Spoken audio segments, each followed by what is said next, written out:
Heading into their July 24th matchup against the Las Vegas Aces, the Indiana Fever faced enormous pressure. They were coming off 2 straight losses, their playoff hopes were teetering, and their biggest star, rookie phenom Caitlin Clark, was sidelined with a groin injury. On paper, it looked like a mismatch. The Aces, led by reigning MVP A'ja Wilson, were the back-to-back WNBA champions and carried themselves like it. But what happened on the court stunned everyone. Despite Clark's absence, the Fever delivered a gritty, emotional, and strategic performance, walking away with a convincing 80-70 victory. This wasn't a fluke or a lucky night, it was a statement. The Fever not only beat a championship-caliber team, they controlled the game's momentum, responded to every run, and executed under pressure. For a team that had been dismissed as a one-woman show, this win was transformative.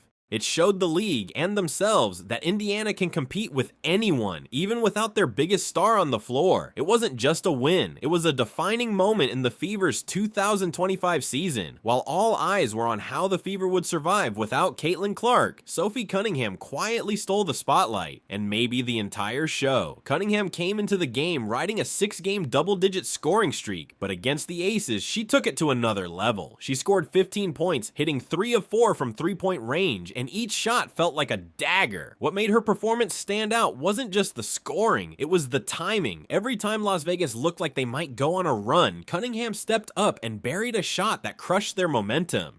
This wasn't just a hot shooting night, it was the continuation of a red-hot July in which she was shooting an insane 58.1% from beyond the arc, making her the most accurate three-point shooter in the WNBA that month. These weren't open practice shots either, they were high-pressure, game-swinging moments against elite defenders. But Cunningham's value went far beyond the stat sheet. She played with unmatched energy, grabbed crucial rebounds, spaced the floor, and created opportunities for others. Her versatility is why Coach Stephanie White inserted her into the starting lineup, praising her as a ball handler, a shot creator, and a defensive rebounder. Once considered a role player, Cunningham is now being discussed as a serious contender for 6th Player of the Year, and rightfully so. Her emergence has completely changed the Fever's offensive dynamics, giving them another lethal option who thrives under pressure. With Clark sidelined, Sophie didn't just fill a gap, she lit a fire. For most of the season, Kelsey Mitchell had been under a microscope. Known for her scoring ability, she was also criticized for inconsistency, capable of putting up 20 points one night and disappearing the next. So when the Fever faced the Aces without Caitlin Clark, all eyes were on Mitchell to deliver. Early on, it looked like the doubts were warranted. Mitchell started the game cold. She missed her first few shots and struggled to find a rhythm, going just 4 for 19 through 3 quarters. The crowd at Gainbridge Fieldhouse was growing restless. Without Clark's playmaking, the Fever offense looked disjointed and Mitchell seemed weighed down by the moment. But then, something shifted. During a timeout, Coach Stephanie White gave Mitchell the message she needed. Let it fly. It's going to go.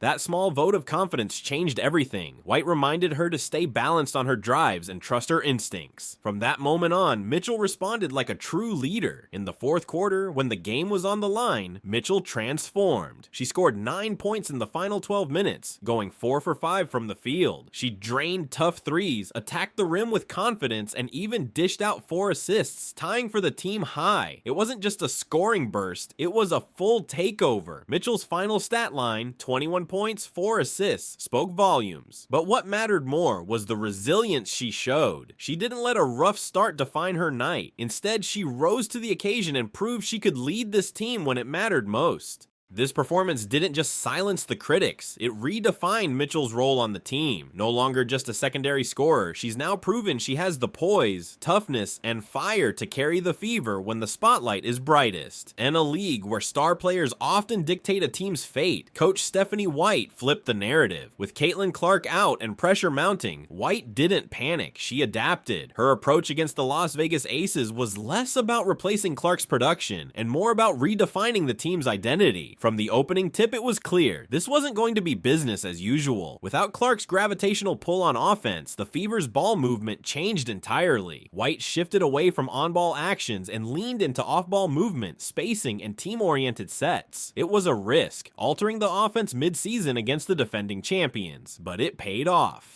White's biggest win, however, was psychological. She knew her players were being counted out. The media was already writing off their season, so instead of tightening up, she leaned into trust and empowerment. Her sideline message to Kelsey Mitchell, "Let it fly," it was emblematic of her approach. It wasn't just strategy, it was belief. That encouragement helped Mitchell break out of her slump and take over the fourth quarter. White also made key rotational decisions that proved decisive. She inserted Sophie Cunningham into the starting lineup to add floor spacing and energy. She trusted Aari McDonald in crunch time, which led to the game-sealing three-pointer, and she kept her team focused on defense, emphasizing that their identity starts with stops, not shots. Most importantly, White never let her team play scared. Even when Las Vegas made runs, she kept her players locked in, reminding them to stay aggressive and not fall into conservative habits. Her leadership kept the Fever emotionally steady in a game that could have easily unraveled. This wasn't just a coaching clinic, it was a masterclass in culture building. White proved that the Fever aren't just a talented roster, they're a team with a system, a mindset, and a coach who knows how to get the best out of them. With just 35 seconds left on the clock and the Fever clinging to a 5-point lead, the game was hanging by a thread. The Las Vegas Aces, a team known for late-game comebacks, were one possession away from stealing momentum. Everyone in Gainbridge Fieldhouse knew what was at stake. The Fever needed one more shot to put it away. Enter Aari McDonald. Up to that point, McDonald had been quietly solid, contributing defense, energy, and a few timely buckets. But when it mattered most, she rose to the moment like a seasoned star. With the shot clock winding down and Asia Wilson's squad swarming, McDonald calmly sized up her defender, stepped back, and buried a fearless three-pointer. It was her only field goal attempt of the fourth quarter, and it was perfect. The crowd erupted. The Aces looked stunned. That single shot didn't just stretch the lead,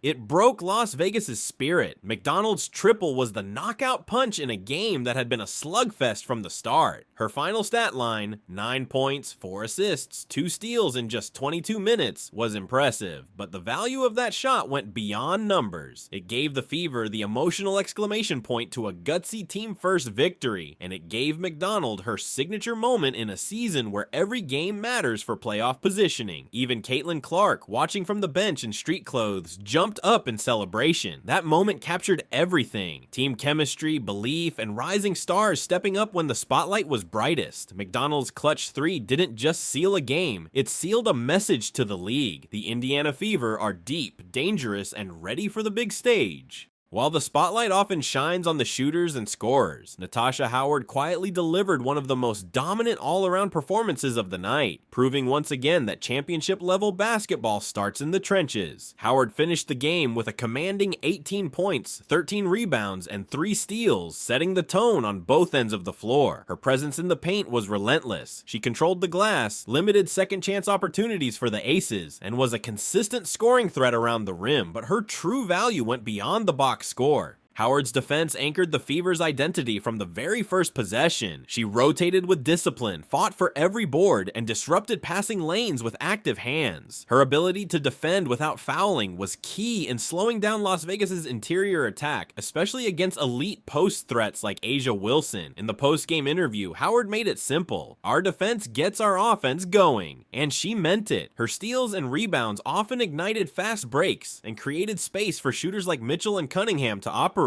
Time after time, it was Howard doing the dirty work that gave Indiana their edge. What made her performance even more critical was the consistency. While others had up and down moments, Howard was a rock, steady, physical, and unshakable. When the Fever needed a stop, she was there. When they needed a basket, she delivered inside. Natasha Howard may not always grab headlines, but on a night when Indiana needed toughness, leadership, and experience, she was the engine. Her performance laid the foundation for everything that followed, and reminded the league that this Fever team isn't just talented, it's built to compete. The Indiana Fever didn't just win this game with hot shooting, they won it with defense. Against a high-powered Las Vegas Aces team loaded with offensive weapons, the Fever dug in and made life miserable for their opponents, especially in the fourth quarter.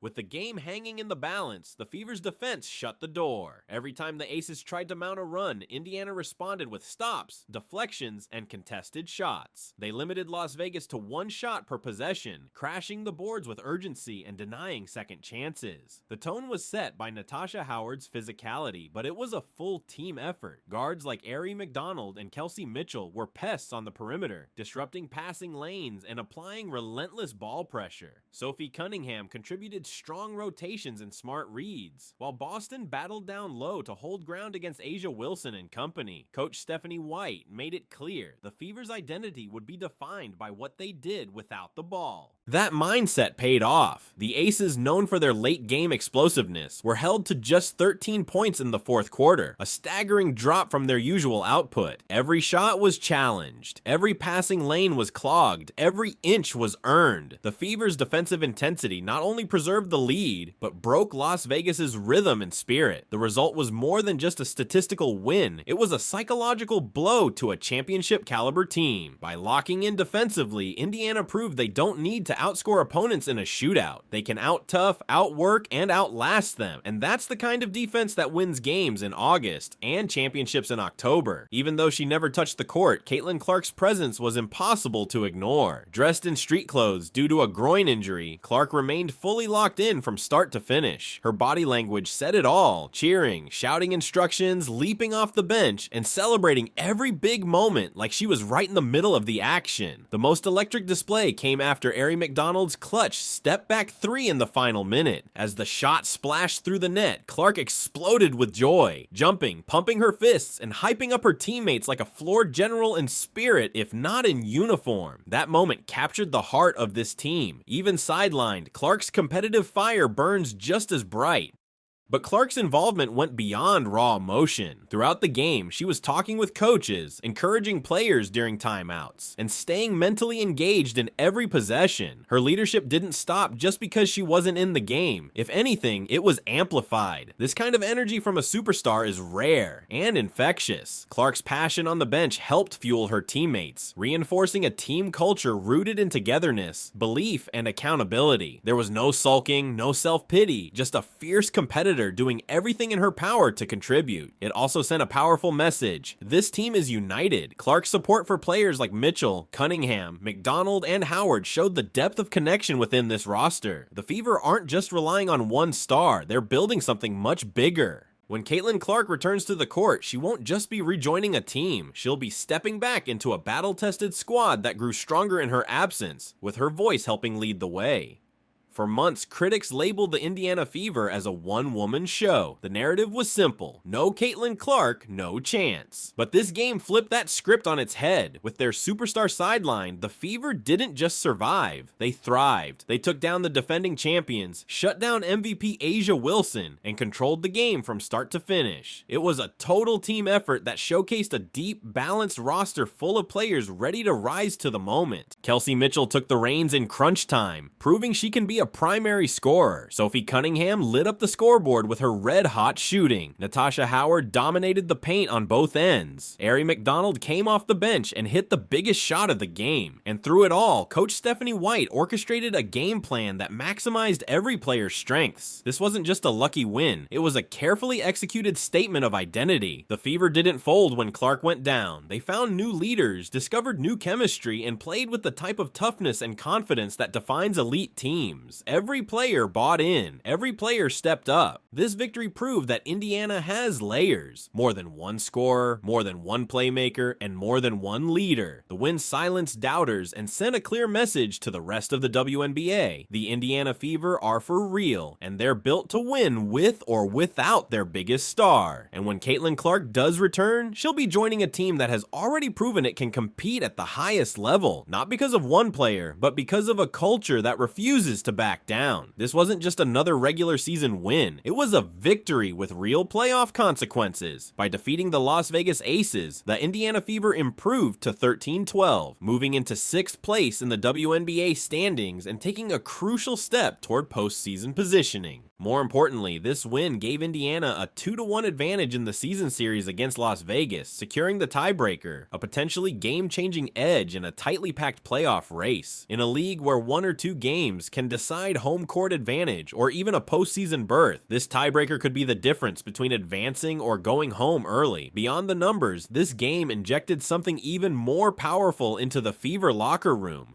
Belief. They proved they can beat a top-tier opponent without Caitlin Clark. They showed they can finish close games, respond to adversity, and execute under pressure. With players like Mitchell, Cunningham, Howard, and McDonald stepping up, this team now has multiple threats and a deepening identity built on defense, chemistry, and clutch performance. And with Clark expected to return soon, the Fever are on the brink of becoming something even more dangerous. A team that's already proven it can win without its superstar, and will only get stronger when she's back. The path to the playoffs is still competitive, but the message is loud and clear. Indiana isn't just chasing a playoff spot, they're building a foundation for something much bigger. A championship run in 2025 may no longer be a dream. It's starting to look like a plan. Thanks for watching. Please don't forget to like and subscribe.